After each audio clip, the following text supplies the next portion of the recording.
আসসালামু আলাইকুম রহমতুল্লাহি ওবরকাতুহু।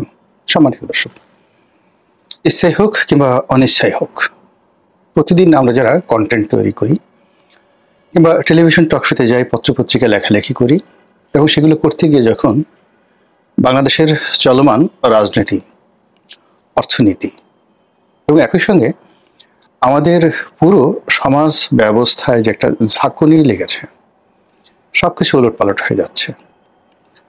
কেন হচ্ছে, কি কারণে হচ্ছে, এবং এগুলোর ভবিষ্যৎ কি, তা নিয়ে যদি আপনাকে আলোচনা করতে হয়, সঙ্গতির কারণেই জামাতের প্রসঙ্গে এসে যায়, বিএনপির প্রসঙ্গ আসে।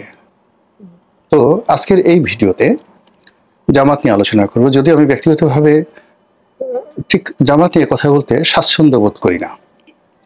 জামাতের প্রতি বিরাগের জন্য নয় কিংবা অনুরাগের জন্য নয়, স্বাচ্ছন্দ্য বোধ করি না এই কারণে যে ঠিক 1986 সন থেকে আমি এই দলটিকে ঘনিষ্ঠভাবে দেখে আসছি একজন সাংবাদিক হিসেবে। পরবর্তীতে আমি যখন 91 থেকে একেবারে 2001 পর্যন্ত 10 বছর ব্যবসা বাণিজ্য করেছি, এর বাইরে অন্য কোনো কিছু চিন্তা ভাবনা করিনি। তখন আসলে কোনো রাজনৈতিক দল নিয়ে আমি আসলে ওরকম চিন্তা ভাবনা করিনি।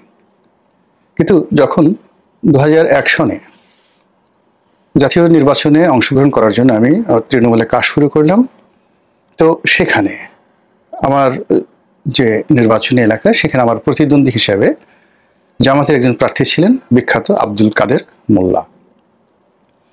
আমাদের বাড়ি একই উপজেলাতে, তবে বেশ খানিকটা দূরত্বে, ধরুন 10-12 কিলোমিটার দূরত্ব হবে তার বাড়ি।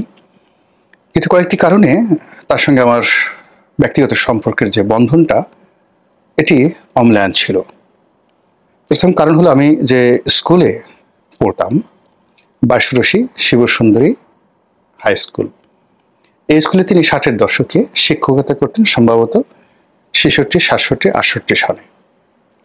এবং আমার ফুফু, চাচা অনেকেই তার ছাত্র ছিলেন, যারা ওই স্কুলে ওই সময়টাতে পড়াশোনা করতেন এবং যারা স্বাধীনতা যুদ্ধকালীন সময়, পরবর্তী সময় খুব বড় বড় পদে, সরকারি বেসরকারি বড় বড় পদে কিংবা ব্যবসায়িক হিসেবে খুব ভালো অবস্থানে পৌঁছে গিয়েছিলেন। তো তাদের শিক্ষক ছিলেন জনাব আব্দুল কাদের মোল্লা। এবং স্কুলের পাশে তিনি যে বাড়িটিতে থাকতেন কাছাকাছি, সেই বাড়িটি আমার এক আত্মীয়, নিকট আত্মীয়, সেই বাড়িতে তিনি থাকতেন।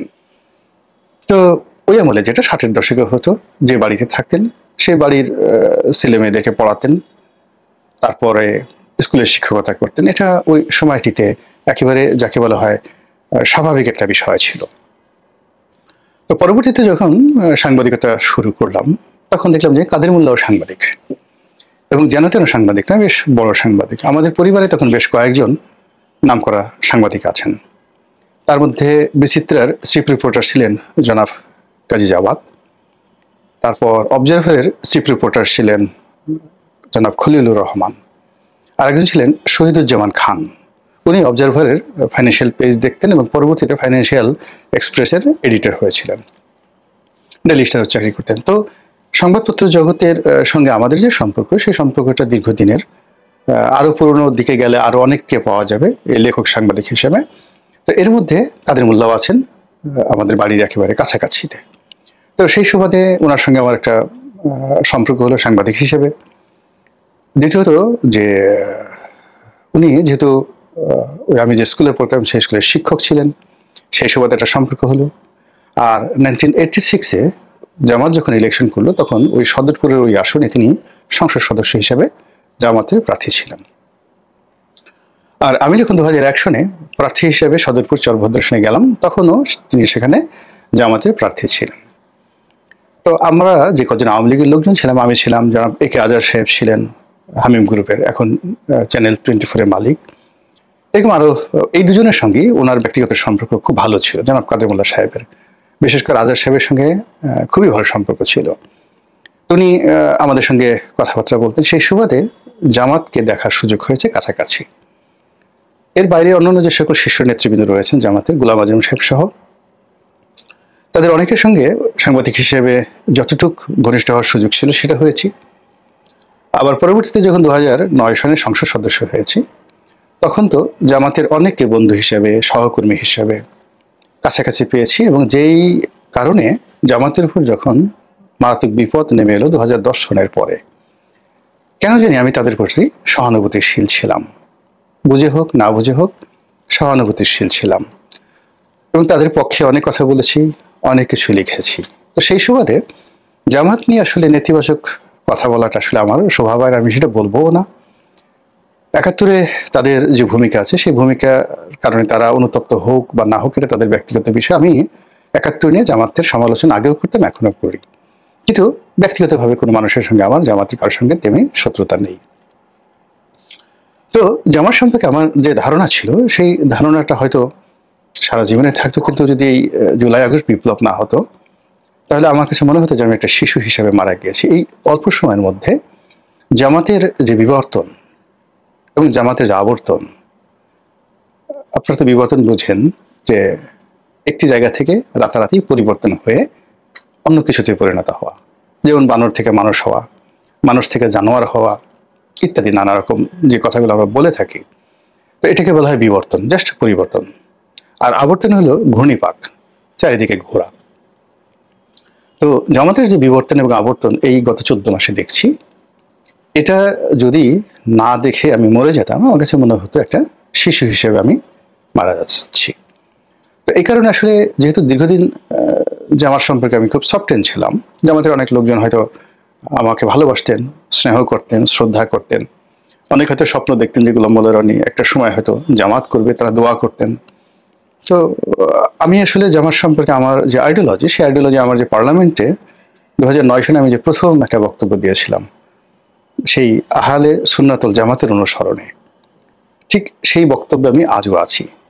কিন্তু ইন পার্সন ব্যবহারের ক্ষেত্রে আমি জামাতের নিকট সবসময় ভদ্রতা প্রদর্শন করেছি, তাদের ব্যাপারে ইতিবাচক ধারণা করেছি ব্যক্তিগত পর্যায়ে।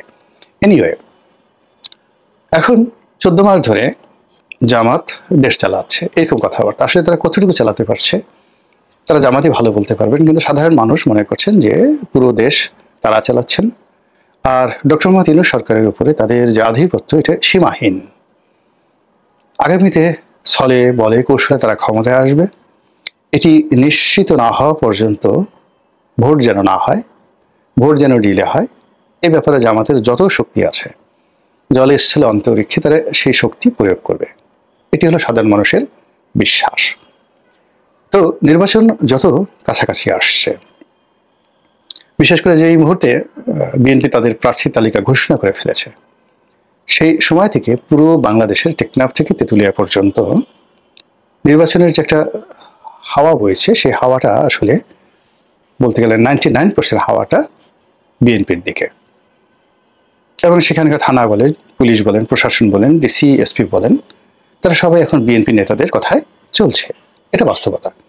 কিন্তু এই যে প্রার্থী ঘোষণা করার আগ পর্যন্ত অনেক অনেক জেলাতে, অনেক অনেক উপজেলাতে তারা মানে জামাতের কথা মতো চলতেন। জামাত হয়তো সেখানে মামলা মোকদ্দমা করেনি বা বিএনপি লোকের মতো চাঁদাবাজি করেনি, কিন্তু থানা পুলিশ প্রশাসন তাদেরকে বেশ সমীহ করতেন।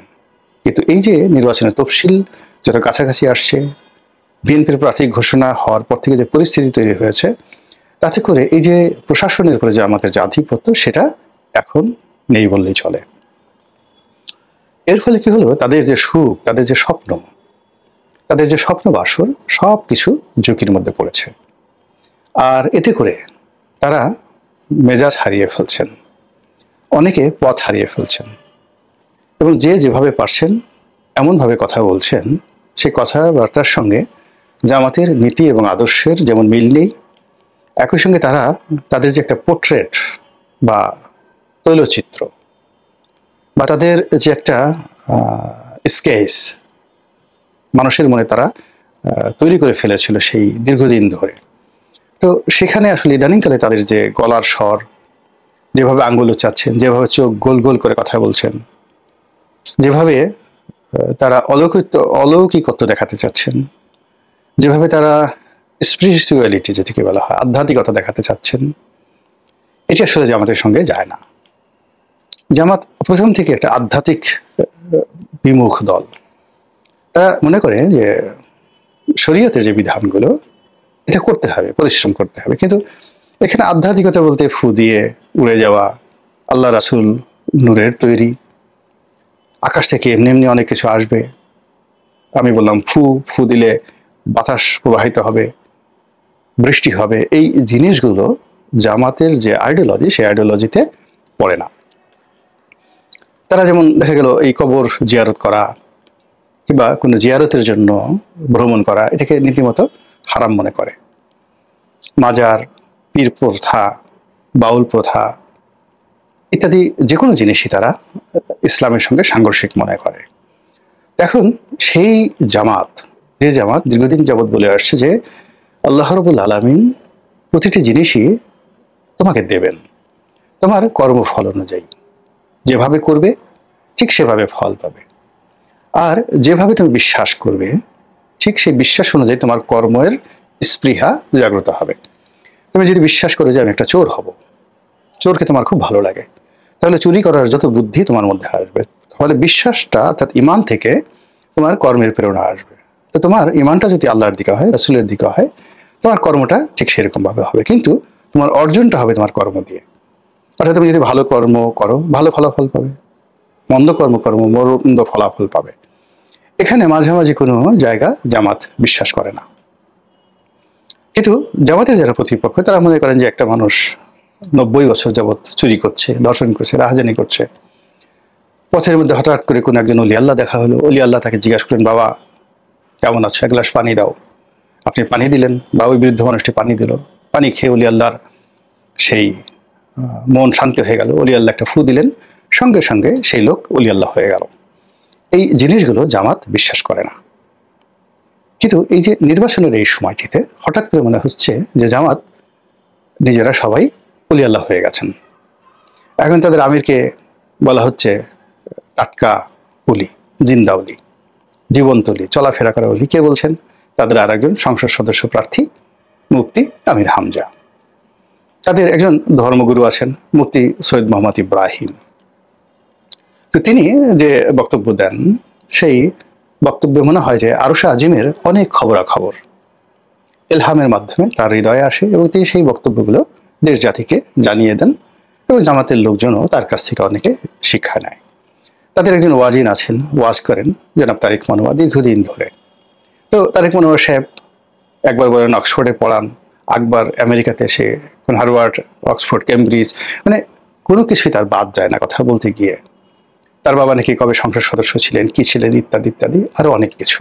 এনিওয়ে, কিন্তু এই ভদ্রলোক আওয়ামী লীগের জামানাতে যে বক্তব্য দিতেন, ডক্টর মোহাম্মদ ইউনূসের বিরুদ্ধে যে বক্তব্য দিতেন, সুদ ঘুষের বিরুদ্ধে যে বক্তব্য দিতেন, এখন সেগুলি উল্টে গিয়ে তিনি এখন বলতে গেলে হাজ্জাজ ইবনে ইউসুফের মতো শক্তিশালী হয়ে পড়েছেন।